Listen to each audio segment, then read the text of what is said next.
Pessoal, Marcelo aqui. Além de estarmos todos os dias no YouTube com vocês, você também nos encontra no X, antigo Twitter, e também no Telegram, nos grupos GeopoMRS e Geodiscussões. Obrigado!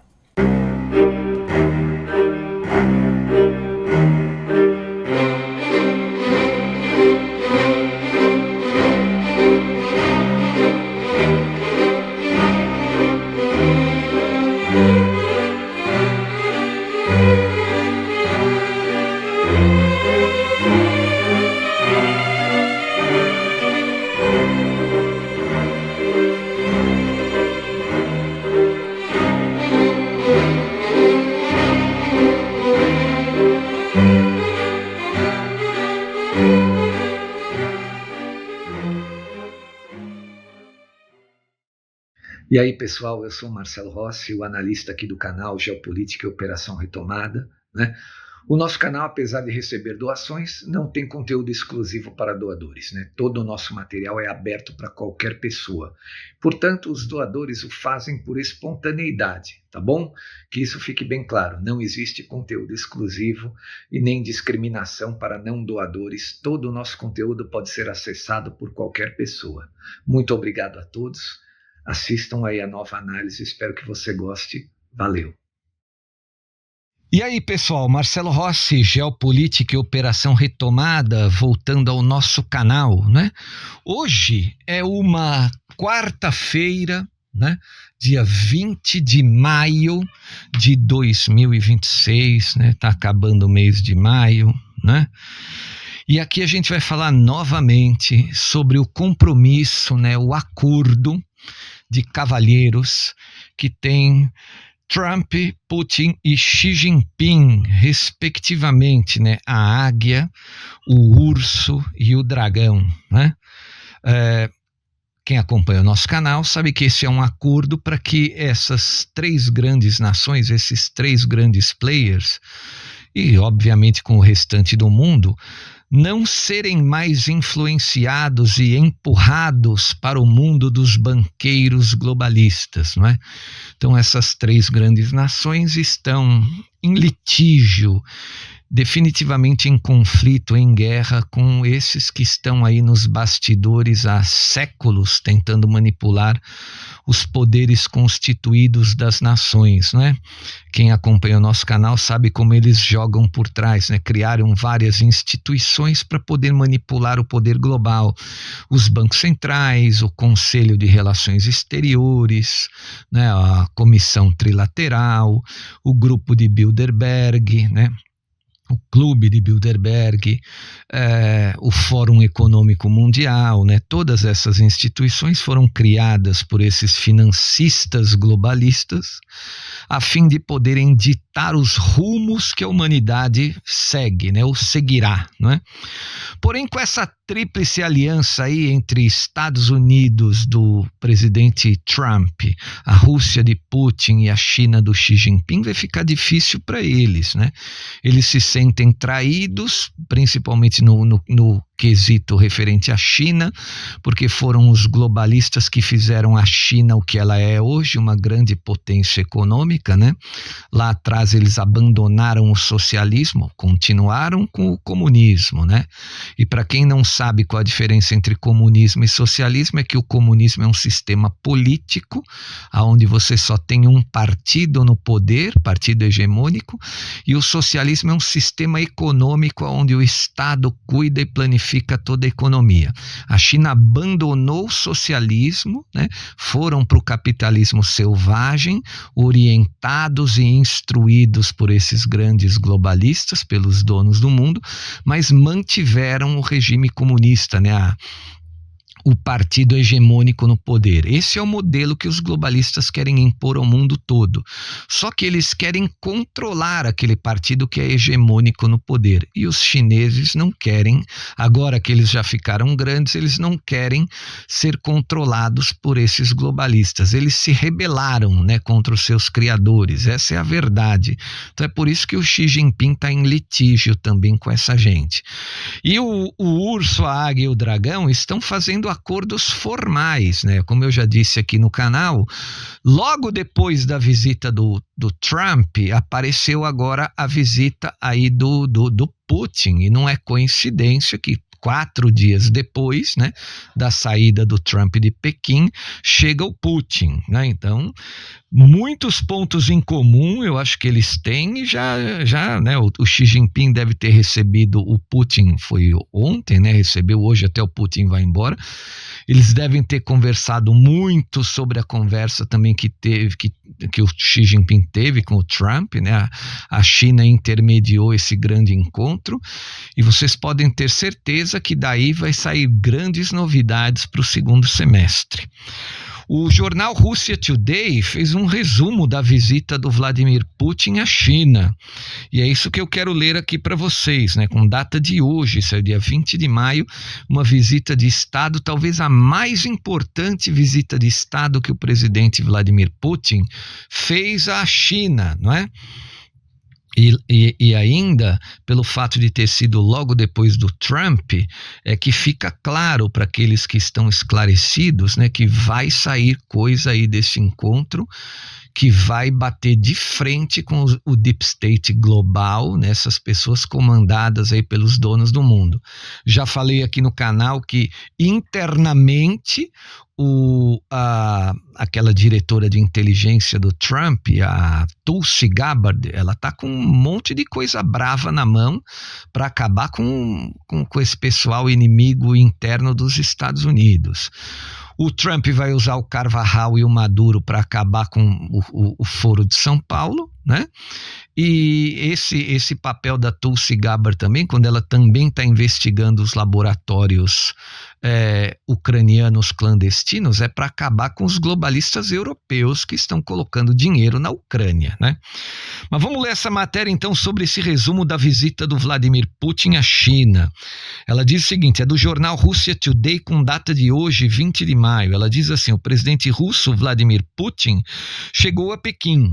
Ele viajou à China para uma visita oficial de 2 dias a convite do presidente Xi Jinping. A viagem coincide com o 25º aniversário da assinatura do Tratado de Boa Vizinhança, Amizade e Cooperação que existe entre a Rússia e a China. Xi Jinping recebeu Vladimir Putin, seu melhor e mais íntimo amigo. Isso é um exagero, né? Os russos que escreveram essa matéria estão indo forte no exagero.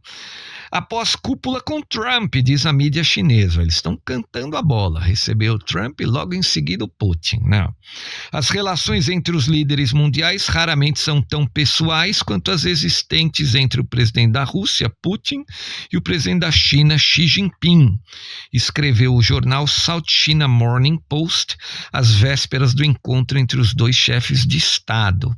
A China também precisa da Rússia, porque sozinha ela não vence os globalistas nos bastidores, né? Então, o jornal chinês destaca que os líderes da Rússia e da China então construíram sua amizade ao longo de inúmeras visitas e encontros informais, mas esse é formalizado, é visita de Estado, né? A amizade entre Xi Jinping e Vladimir Putin foi cultivada ao longo de muitas visitas e encontros informais, desde a degustação de panquecas até chás à beira do lago, ressalta a publicação, que eu acho que é forçação de barra, mas vamos lá. Segundo a reportagem, o número de encontros entre Putin e Xi Jinping supera significativamente o de reuniões com líderes ocidentais. O jornal lembra ainda que Xi Jinping, que raramente revela detalhes de sua vida pessoal ou de seus sentimentos, já se referiu a Vladimir Putin como seu melhor e mais íntimo amigo. Conforme destaca a publicação, desde que assumiu a presidência da Rússia em 7 de maio de 2000, já são 26 anos, né? Putin já visitou a China mais de 20 vezes. Nos encontros entre os dois líderes também houve momentos de convivência informal, como refeições, comemorações de aniversário e eventos esportivos. Não. Essa amizade cuidadosamente cultivada volta a atrair a atenção do público internacional com a chegada, né, de Putin a Pequim. né? Estão atraindo a mídia internacional, né? Então ele diz assim: isso ocorre menos de uma semana após o presidente dos Estados Unidos, Donald Trump, concluir sua própria viagem de grande repercussão à China também, observa a reportagem. Então eles vão colocando as pedras no tabuleiro para aqueles que são mais esclarecidos entenderem, né? Não tem nada de espantoso para aqueles que já sabiam dessa informação que eu venho dizendo aqui no canal, antes até do Trump ser eleito, né? Que eles teriam um acordo de cavalheiros, que o Trump seria eleito, que ele iria voltar de maneira mais radical, né? Um Trump 2.0, para cumprir com esse acordo, né? Que foi muito atrasado ali pelo governo do Joe Biden, né? Do Deep State americano ali, tendo Joe Biden como marionetão, né? Nesse contexto, o jornal ressalta que a visita de Putin ocorre em um momento de crescente incerteza geopolítica, à medida que as relações entre Pequim, Moscou e Washington se tornam muito mais complexas, né? Ou seja, eles estão dividindo o mundo, é aquela parte, né? Cada um quer ficar com uma parte, eu não diria maior, né? Mas, obviamente, cada um tenta influenciar na parte do outro, enquanto o outro não larga a mão da parte que cabe ao terceiro. Vou dar um exemplo para vocês. O Xi Jinping não vai largar e tirar o pé daqui da América do Sul enquanto ele não tiver a certeza que o Trump e os americanos não se intrometeriam na questão ali envolvendo Taiwan, né? Então, é assim, ó, você me dá a minha parte que eu te devolvo a tua. É um acordo de interesses, não é um acordo de amizade. Eu falo isso aqui porque as pessoas acham que os três são grandes amigos. Aqui eles estão forçando, né? O Putin é o melhor amigo do Xi Jinping. Isso é uma bobagem, né? Isso aí é forçação de barra do jornal. Não há, eu diria assim, digamos assim, uma parceria cultural entre Rússia e China, que já entraram até em guerra na história entre esses dois países. Então, não há identificação cultural entre a Rússia e a China, né? Então, isso é muito forçado. São grandes amigos. Não é isso, é interesse puro, né? Então, ele diz... os esforços diplomáticos para encerrar o conflito entre os Estados Unidos e o Irã seguem paralisados por enquanto o conflito da Ucrânia continua, conclui a reportagem.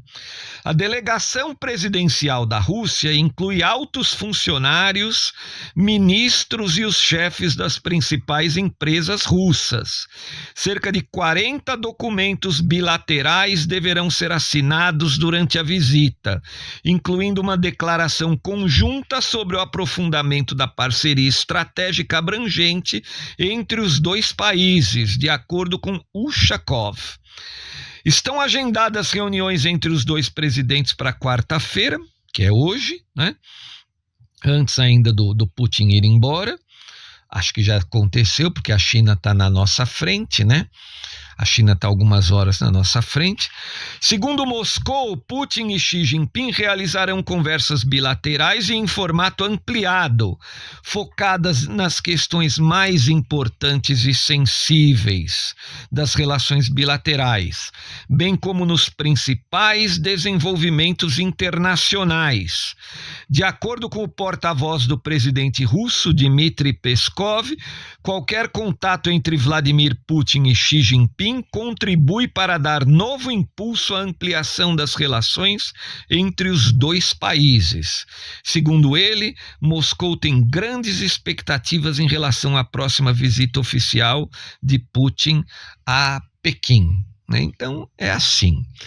A mídia, mesmo a mídia que não seja a mídia tradicional, né, os canais de internet, muitos não fazem essa leitura do grande acordo, né? Como eu já disse aqui outras vezes, não é um acordo formalizado, né, aberto, como houve naquele 1944, final de 44, início de 45, entre o Churchill, o Franklin Delano Roosevelt e o Joseph Stalin. Porque a Segunda Guerra Mundial era uma guerra aberta, né? essa guerra do cume da montanha é uma guerra velada, é uma guerra de bastidores, é uma guerra híbrida. Então, como ela não é aberta para a sociedade, aqueles que têm uma visão um pouco mais ampla conseguem enxergar, né? Ou então tem os canais aí que esclarecem para as pessoas que é um momento de guerra híbrida que a humanidade está vivendo, né? Então, obviamente, a mídia não vai abrir, né, também a reunião para divisão, digamos assim, do espólio, né, do que seria o espólio dos globalistas. E eu digo espólio porque eles estão perdendo território, né? Veja, com o final do governo do Foro de São Paulo na América Latina, os globalistas, eles deixam de dar as cartas por aqui, né? Se a gente acompanhar agora com a ascensão do escudo das Américas, que eu voltei a falar dele ontem, né, na questão se o Brasil vai ser mudado pela política ou pela geopolítica. Então, o que é que significa? Que você tem aqui na América Latina, em breve, eu diria até o fim do ano, você vai ter um país que dá um pouco mais de abertura para os globalistas, que é o Canadá. Porque México e Venezuela já tem o Trump dando as cartinhas. Eu diria que o Trump pode dar as cartas ali no México, né, com a Cláudia Sheinbaum, e o Marco Rubio, de uma certa maneira, dando as cartas ali na Venezuela com a Delcy Rodrigues, né? Cuba não dá para saber ainda como é que vai ser. Se Cuba vai cair por uma intervenção militar ou se vai acontecer aí a extração do Raul Castro, e partindo da extração do Raul Castro, não é extradição, né? É extração. Extradição é quando a coisa é legal, formulada com documentos, os dois países chegam a um acordo. Não, é extração. É o que aconteceu com o Maduro.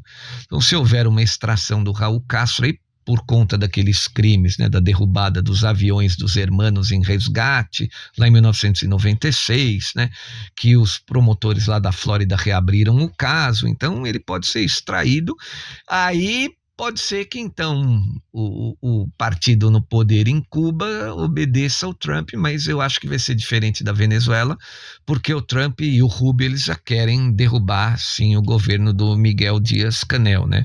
Não é um governo confiável. E Cuba é muito diferente da Venezuela, porque a Venezuela tem muitas riquezas, né, para oferecer. O petróleo, por exemplo, Cuba não tem nada, né? Cuba não tem nada. O Trump não vai querer açúcar da ilha, né? Não vai querer cana de açúcar, não vai querer charuto de folha de uva. Então, isso não paga o custo. Então, vai ter que o regime ali, acho que vai ser diferente da situação da Venezuela. Então, eu diria para vocês que os globalistas podem perder o rumo e o prumo aqui no continente americano. O que já vai ser um pouco mais difícil, mas não impossível, lá na Europa. Porque nós estamos acompanhando aí, o premier britânico já está por um momento muito difícil, Keir Starmer. O povo está na rua contra a imigração descontrolada, o cara fingiu que não viu, 2 milhões de pessoas na rua, patriotas britânicos. Isso vai daí para pior, vai ficar maior a cada vez que passa. A princípio, o homem da direita lá, o Bolsonaro britânico, que é o Nigel Farage, conseguiu muitas cadeiras no parlamento, e a coisa vai se alterar e não vai demorar muito na Inglaterra. Eu diria para vocês que daqui a um ano na França, porque em maio do ano que vem será a eleição na França. E eu acredito que o homem do Emmanuel Macron não vai ser bem sucedido. Vi de agora as últimas eleições também regionais, que o partido da Marine Le Pen, né, o Reconstrução Nacional lá da França, fez a maior parte das cadeiras, né? Então, a França também vai demorar, não vai demorar muito para mudar. Talvez aqui demore mais, porque tem que esperar o prazo de um ano, que é o prazo da eleição ali, que vai tirar o Macron, né? Ele não poderá mais se candidatar, já é o segundo mandato. E na Alemanha, que é a outra nação forte da União Europeia globalista, o Friedrich Merz está ali vivendo aquele momento em que a AfD da Alice Weidel está crescendo também em várias cidades, em vários assentos também em parlamentos de estado do país. A AfD está crescendo também numa velocidade exponencial. Então, os globalistas, em breve, além de perder o continente americano aqui, eles vão perder também o controle da Europa, porque caindo o Reino Unido caindo a França e a Alemanha, ou dois de alguns desses três combinados aí, vai ficar muito difícil para Ursula von der Leyen, sozinha ali na União Europeia, segurar toda a agenda globalista, não estando em comunhão com dois desses grandes três aí que eu disse, né? Tanto Inglaterra, Reino Unido, quanto França e Alemanha. As outras nações são muito menores, elas não vão apitar de maneira muito pesada o futuro da União Europeia. E a China é a China, né? Não tenho o que falar nessa questão da China aí, ela vai controlar o mar da China Meridional, toda aquela região, já tem aquelas ilhas artificiais. A Rússia, nessa questão da Ucrânia, a Ucrânia, todo mundo sabe que a partir do momento em que a Tulsi Gabbard vazar todos aqueles laboratórios clandestinos, vai ficar muito difícil para os insistentes europeus ali, leia-se novamente, né? Reino Unido, França e Alemanha, continuarem mandando armas para o Zelensky, né? Então, sem esse dinheiro, sem essas armas, ele não tem muito como continuar essa guerra, vai acabar ou capitulando ou fazendo acordo que não seja tão viável na cabeça dele, mas ele não vai ter outra alternativa. Então é isso, vamos aguardar o que vem vem no segundo semestre, mas você vê que essas grandes mudanças, vocês percebam que essas grandes mudanças, volto a dizer, estão ocorrendo, né? Estão sendo discutidas e tratadas naquele período de 100 dias, mais ou menos, que eu venho dizendo para vocês desde o final de fevereiro. Quem viver, verá. Essa é a frase clássica aqui do nosso canal. Quem viver, verá e vai acompanhar, né? Vamos ver se as nossas análises estão indo para um rumo mais certeiro, né? Dentro do prazo, se pode atrasar um pouco, se não dá, enfim, vamos acompanhar. Gente, muito obrigado. Por favor, colaborem com esse canal. Esse canal depende da colaboração de vocês. Não há outra alternativa para nós, infelizmente. A hora em que aparece um patrocinador, alguém manda um e-mail, eu quero patrocinar o canal. Você vai conversar, quanto você está disposto a ajudar? É X. Aí ele quer se meter na pauta, aí não adianta, né? Então o canal não vende a pauta é o que tem que ser dito mesmo. Então, sobrou para a gente só essa doação dos nossos inscritos. Então, por favor, ajude com qualquer valor, tá bom, gente? Um grande abraço a todos, muito obrigado, desejo um excelente aí resto de semana para vocês. A gente vai se falando. Valeu! Marcelo Rossi aqui, muito obrigado por assistir a nossa análise até o fim. Espero que você tenha gostado e se gostou, por favor, compartilhe. Obrigado, valeu, até mais.